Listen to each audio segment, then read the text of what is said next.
You've likely heard about the effects that climate change is having on our planet, and specifically in the Arctic, which is warming twice as fast. But what would actually happen if all the ice melted on Earth?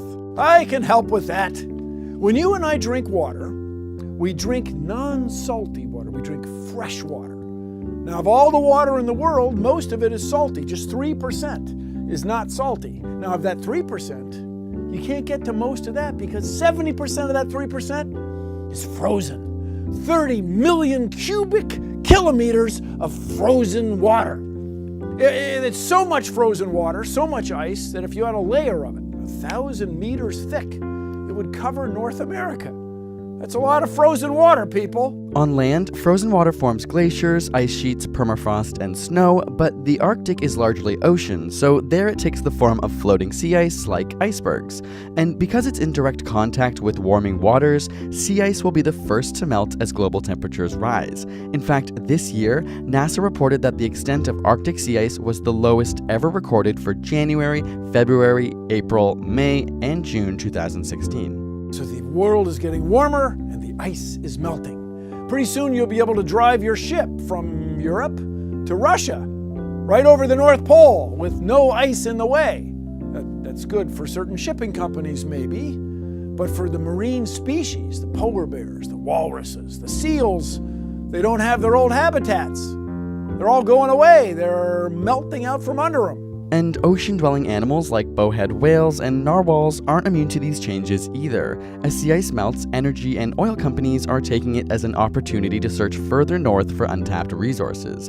Using a process known as seismic blasting, they shoot air explosions into the water in an effort to map the ocean floor and find oil.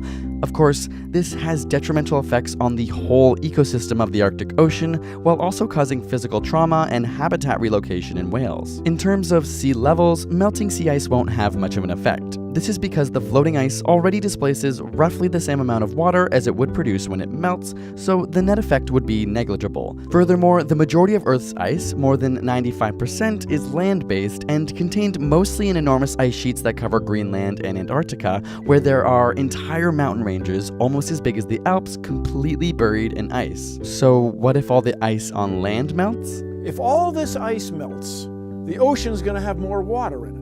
So the sea levels, as measured from the coasts, is going to go up. It's going to go up 70 meters. That's a long way, people. Half the world's citizens live on sea coasts. That's where the commerce action is. So they're going to have to move. Where are they going to go? And who's going to pay for it? Tokyo, New York, Sao Paulo, Mumbai, Shanghai, and Jakarta are all coastal and happen to be some of the world's biggest cities.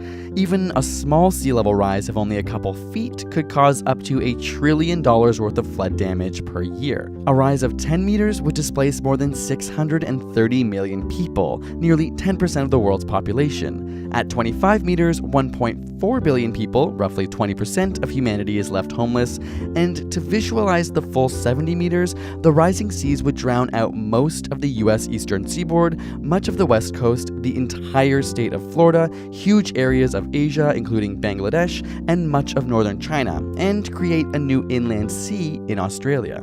At the north and south pole of the Earth, we have a lot of ice. Ice is white. Ice reflects sunlight into space. But there's a feedback mechanism, one thing leading to another. As the world gets warmer, the ice melts.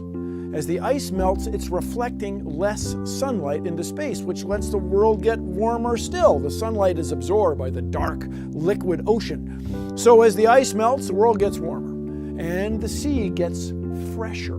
Currently, the world's oceans are crisscrossed by a set of currents that act like a giant conveyor belt, and these currents are powered in part by the differences in the saltiness between one part of the ocean and another. So if a melting ice sheet in Greenland dumps a whole bunch of non-salty freshwater into the North Atlantic, it's possible that it could disrupt the currents. So the conveyor belt takes chemicals, takes nutrients around the world, which feed plankton, which feed fish, which feed us. Half of the oxygen you breathe is made by plants in the ocean, so you don't want to mess with this. Furthermore, as that sea surface gets warmer off of Greenland, the Gulf Stream will probably shift a little bit. And if that shifts, what keeps Europe warm right now may not keep Europe as warm. So the crops are going to have to be grown elsewhere, and who's going to grow them, and who's going to ship them around, and who's going to feed each other, and what's going on. This is serious business when you go melting the ice. We actually went up to the Arctic to see the current state of things firsthand while documenting it all, and were absolutely shocked by what we found. Click here to watch our documentary, The End of the Arctic, where we learn about an Inuit community's fight to defend their human rights against oil companies and the Canadian government, all while trying to save the Arctic from the drastic effects of climate change and seismic blasting. You can help spread awareness by sharing the video and signing our petition to put pressure on the government to prevent seismic blasting in the Arctic, which would have detrimental, long-lasting effects on the wildlife and the Inuit people living in northern Canada. Check out the links in the description and join the movement to stand up for the Arctic and our planet. And subscribe for more weekly science videos.